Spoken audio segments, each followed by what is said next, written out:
सारे मुसलमानों की नजरें सिर्फ एक इंसान पर टिकी हुई हैं, मेहदी।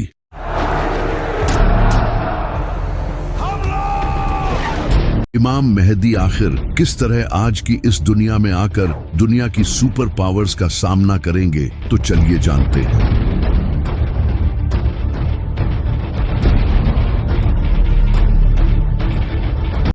ये जो लफ्ज है महदी, इसका मतलब होता है रहनुमाई करने वाला, यानी कि एक ऐसा इंसान जो लोगों को जुल्म से निकालकर जीत दिलाए।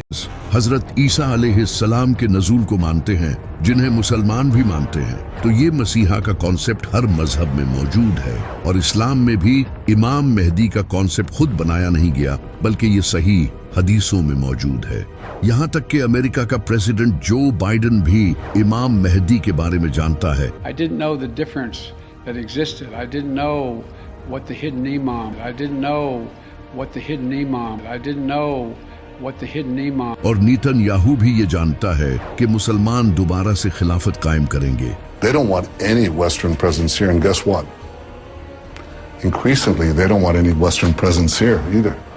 They have dreams of reestablishing the caliphate. लेकिन यहाँ सबसे बड़ा सवाल यही है कि आखिर किस तरह इमाम मेहदी इस दुनिया की बड़ी पावर्स को चैलेंज करेंगे, जिनके पास एडवांस वेपन्स हैं, जो इस पूरी दुनिया की इकोनॉमी तक को कंट्रोल करते हैं। We have the strongest economy in the world. जिनके पास आज के हर मुसलमान का डेटा मौजूद है। आखिर एक इंसान किस तरह इन सबको शिकस्त देगा?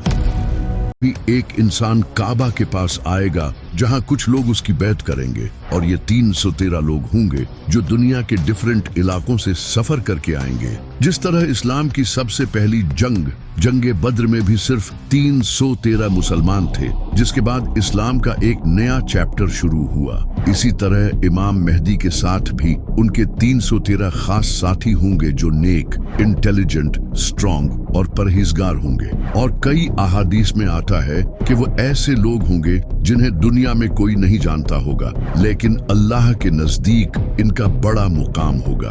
और इनमें से एक इंसान के पास 40 इंसानों जितना इल्म होगा। और ये सिर्फ लीडर्स ही नहीं होंगे, बल्कि कमांडर्स, स्कॉलर्स और थिंकर्स होंगे। जब ये लोग इमाम मेहदी के हाथ पर बैत करेंगे, तो इसके बाद वो इमाम मेहदी की एक फौज बनाने में मदद करेंगे। हजरत ईसा अलैहिस्सलाम के बाद जब अरब में बुराई आम हो चुकी थी, तो उस वक्त यहूदियों की बुक्स में एक अजीम नबी के आने की खबरें लिखी थी। और उस वक्त यहूदी भी उस नबी का इसी तरह इंतजार करते थे, जिस तरह आज मुसलमान इमाम मेहदी का इंतजार करते हैं। यहाँ तक कि आज भी बाइबल में वो प्रेडिक्शंस लिखी है। इसके बाद फिर नबी सल्लल्लाहु अलैहि वसल्लम ने ऐलान नबूवत किया। तो ये जो मसीहा का कॉन्सेप्ट है, ये बनी इसराइल में पहले से मौजूद था। इसी वजह से इस्लाम के एक बेहतरीन स्कॉलर और पोएट अल्लामा इकबाल भी इमाम मेहदी के इस कॉन्सेप्ट को नहीं मानते थे। इनका ये कहना था कि ये कॉन्सेप्ट मुसलमानों ने यहूदियों और क्रिश्चियंस से लिया है। जब अब्बासी खिलाफत के दौर में मुसलमानों पर जुल्म हो रहा था, तब मुसलमानों में ये कॉन्सेप्ट फैलने लगा कि बहुत जल्द एक मसीहा आएगा जो सब ठीक कर देगा। अल्लामा इकबाल का कहना था कि मुसलमानों का किसी मसीहा के इंतजार में जुल्म सहते रहना ये बहुत ही खतरनाक है। इसी वजह से वो इमाम मेहदी के इस कॉन्सेप्ट को नहीं मानते थे। सिर्फ अल्लामा इकबाल ही नहीं, बल्कि इब्ने खालदून जो एक स्कॉलर और फिलोसोफर थे, वो भी इमाम मेहदी से रिलेटेड अहादीस की सनद से अग्री नहीं थे। लेकिन अगर देखा जाए तो इमाम मेहदी से रिलेटेड अहादीस तकरीबन हर बड़ी हदीस की किताब में मौजूद हैं, सिवाय बुखारी और मुस्लिम के।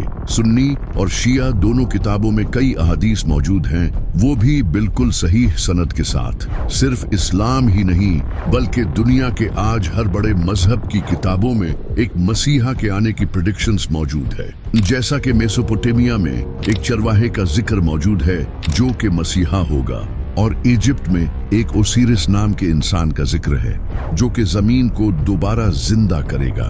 इसी तरह ज़ोरोआस्ट्रियन मजहब में एक ज़ाराथुस्ट्रा नाम के इंसान का जिक्र है जो कि आखिरी वक्त में पैदा होगा और एक बड़ी जंग लड़ेगा। इसी तरह हिंदू कल की अवतार को मानते हैं। जो कि कलयुग के वक्त आएगा। वो सफेद रंग के घोड़े पर सवार होगा और इसके हाथ में तलवार होगी जो कि जुल्म के खिलाफ लड़ेगा और पूरी दुनिया में दीन फैलाएगा। बुद्धिज्म में भी एक मैत्रेय नाम के इंसान का जिक्र है जो कि उस वक्त आएगा जब लोग दीन से फिर जाएंगे। वो सच फैलाएगा और दुनिया को सीधी राह दिखाएगा। इसी तरह यहूदी भी अपने मसीहा को मानते हैं जो कि फ्यूचर में आने वाला है, लेकिन उनका वो मसीहा दज्जाल होगा जो कि इन्हें लीड करेगा और थर्ड टेम्पल को बिल्ड करेगा। वही क्रिश्चियंस हजरत ईसा अलैहिस्सलाम के नज़ूल को मानते हैं, जिन्हें मुसलमान भी मानते हैं। तो ये मसीहा का कॉन्सेप्ट हर मजहब में मौजूद है।